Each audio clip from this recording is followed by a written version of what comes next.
Hello students, so welcome to this video. Now यहाँ पे हमारे पास एक क्वेश्चन है और ये कह रहा है the vertex of the parabola y square plus 6x minus 2y plus 13 equals to 0 is.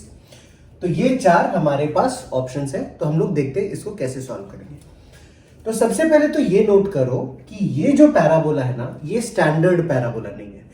मतलब स्टैंडर्ड पैराबोला कैसा होता है, y square is equals to 4ax। तो ये हमारा स्टैंडर्ड पैराबोला नहीं है। तो हम लोग देखते हैं कि हम इसको कैसे सॉल्व करेंगे। हम ना इसको स्टैंडर्ड पैराबोला के फॉर्मेट में ट्राई करते हैं कन्वर्ट करने का। तो देखो, ये y स्क्वायर वाला टर्म है, ये y का टर्म है, ये x का टर्म है और ये कांस्टेंट है। x स्क्वायर का टर्म प्रेजेंट नहीं है, तो y में हम एक परफेक्ट स्क्वायर बनाने की कोशिश करते हैं। तो हमने लिखा y square minus 2x 2y is equals to minus 6x minus 13। मतलब इन दोनों टर्म को हमने क्या किया, इक्वल टू के राइट साइड में शिफ्ट कर दिया। तो अब इसका परफेक्ट स्क्वायर कैसा बन जाएगा? तो परफेक्ट स्क्वायर बनाने का तरीका हमने क्वाड्रेटिक इक्वेशन चैप्टर में सीखा है। तो हम क्या करते हैं, पहले वेरिएबल लिख लेते हैं, लेट अस से y, और जो मिडिल टर्म है उसके कोएफिशिएंट को हाफ करते हैं। तो y का कोएफिशिएंट है -2, उसका हाफ किया तो ये आ जाएगा -1 का स्क्वायर। और फिर ये जो नंबर मिला ना, उसका स्क्वायर को माइनस करना होता है। तो 1 का स्क्वायर कितना होगा, 1। तो -1 is equals to -6x minus 13। So this is the equation that we have obtained.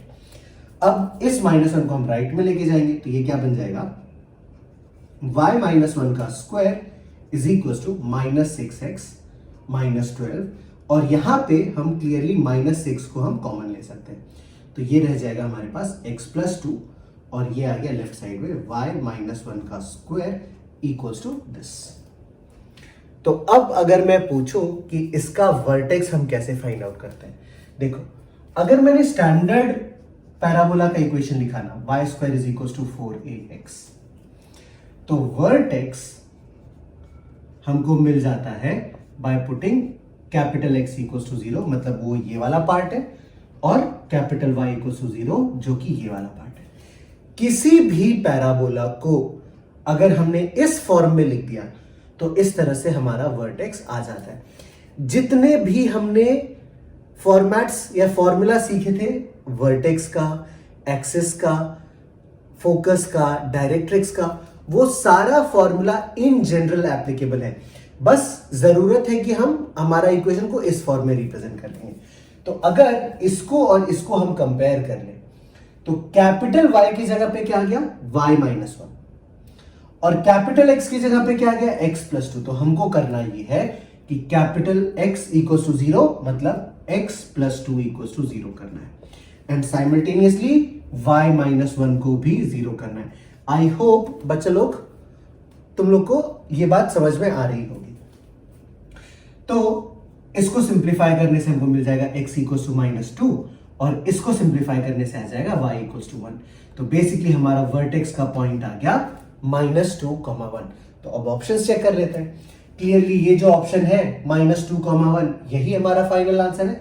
So therefore option 1 is the correct choice. तो that is how we solve such questions.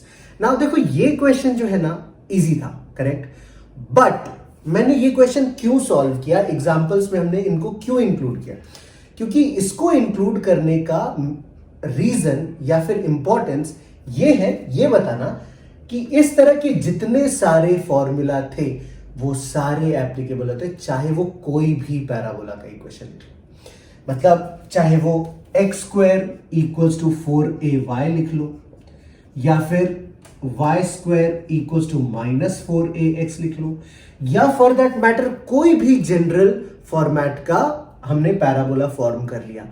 Her case में इस तरह के जो results हमने लिख रखे थे पहले के वीडियोस में, वो एप्लीकेबल होते हैं। तो अभी आपका काम ये है, देखो, कोई भी जनरल सा फॉर्मूला ढूंढो पैराबोला का, उसको इस फॉर्म में रीअरेंज करो, और एक्सिस, वर्टेक्स, डायरेक्ट्रिक्स, फोकस, सारी चीजें फाइंड आउट करो। सो उससे तुम्हारा जो कॉन्सेप्ट है वो 100% क्लियर हो जाएगा। सो इस वीडियो में स्टूडेंट्स इतना ही। आई होप अच्छे से समझ में आया होगा। प्रैक्टिस करो, सॉल्व करो, और कोई दिक्कत होती है तो मुझे बेझिझक कमेंट सेक्शन में लिख के बताओ. So that is all in this video.